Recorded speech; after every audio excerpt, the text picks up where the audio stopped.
This is my video about my CAS project, assisting disabled teacher in Daliangshan and donate local students.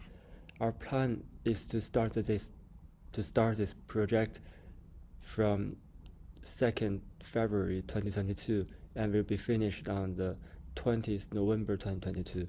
The location is mainly in Huijia High School campus, and the members are Hengfei Liu, Yifei Cao, Jiayi Wang, and me. Our goal is to collect offline materials, classify them, and initiate offline donation channel, and convert money into material and send them to the village. At the same time, gather students to record videos and share stories to bring some knowledge to students. We saw news on TV about a disabled teacher keeping on teaching in the village, and his story is touching that after he experienced such an accident caused him lose his arm. But he's still willing to contribute his strengths to teaching and educating people. We tried to contact with locals through our teacher whose husband knows this teacher, and we settled a series of action plans including the online donation, offline donation, and the recording classes and video asking.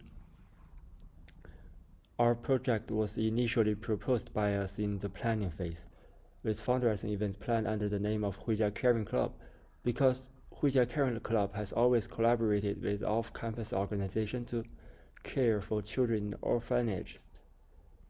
However, due to the pandemic, this activity cannot continue. As the president of this year, we proposed to organize a one-semester fundraising event on the campus. At this time, our target object needs to be determined. We first found the teacher in charge of the club, Da Liangqiao, and explained our preliminary ideas and plan to him.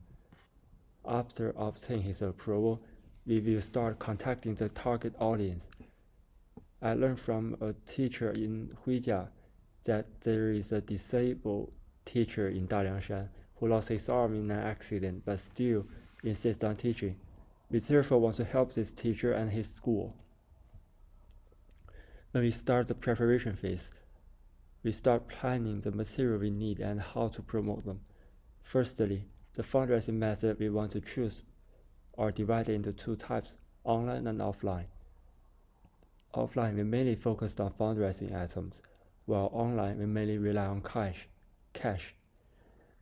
We will initiate fundraising in a prominent location in the teaching building by placing fundraising points, while also coordinating with publicity to obtain online fundraising. Our preparatory work in the early stage mainly involves preliminary attempts and estimates of the donation that may need to be done in the future. In order to achieve the goal of response, we prepared posters and carried out online publicity through our Moments and WeChat official account, and placed an initial 4 donation boxes at the entrance of the middle school building. Firstly, we purchased a batch of cardboard boxes, painter, and paintbrushes. We first paint the fundraising boxes used in the first batch to decorate and enhance the characteristics of Huijia Caring Club. Sophie Cao and I are mainly responsible for the preliminary preparation work and the purchase of materials, and I'm responsible for keeping the club activity fund of Huijia Caring Club. After the first batch of boxes were put into use, we received a good response through promotion and found that the boxes were not strong enough. Afterwards, we bought a batch of more expensive and sturdy boxes as new fundraising boxes, and we contacted the teacher from the library, Miss Li Wang. She donated many books on behalf of the school, including but not limited to textbooks, comics, novels, knowledge, popularization books, and so on. Our initial plan was to complete this project within the 2nd semester of high school, but due to the pandemic, we could only collect data after returning to school in the 1st semester of the 12th grade.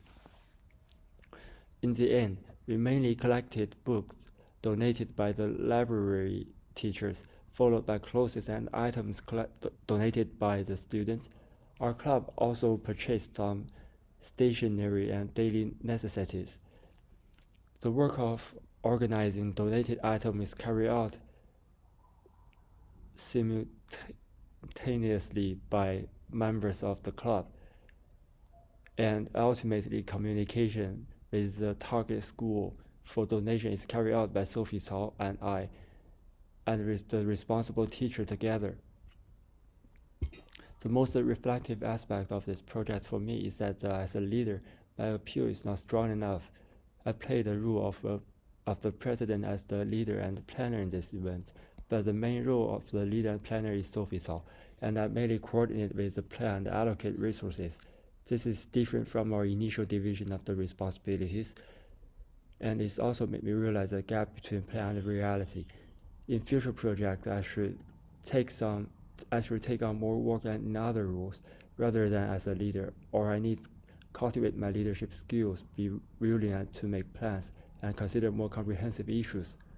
This project managed to raise funds through both online and offline channels effectively, with initial and subsequent batches of donation boxes garnering good community response.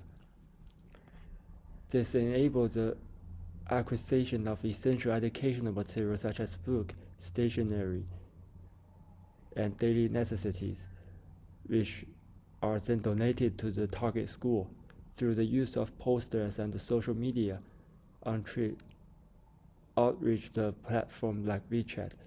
The project increased awareness about the challenges faced by this disadvantaged educational community, such as the school where the disabled teacher worked. This not only helped in gathering more donation, but also in fostering a sense of community and empathy among the students and staff of Huijia High School. Although I feel my appeal as a leader wasn't strong enough, the successful completion of the object indicates that I'm able to effectively coordinate with my team and manage resources. This experience has shown areas of personal growth in leadership, especially in direct planning and execution roles. And here's my evidence.